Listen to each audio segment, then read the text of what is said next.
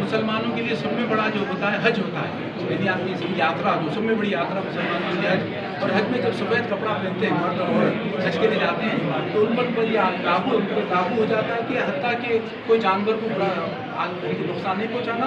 हत्ता अगर ये मच्छर भी अगर आगे इंसान बैठ जाए और मच्छर काट के जल्दी उसको हाथ से हटा के मार दे तो उस हज बातिल हो जाता है। इतना है ताकि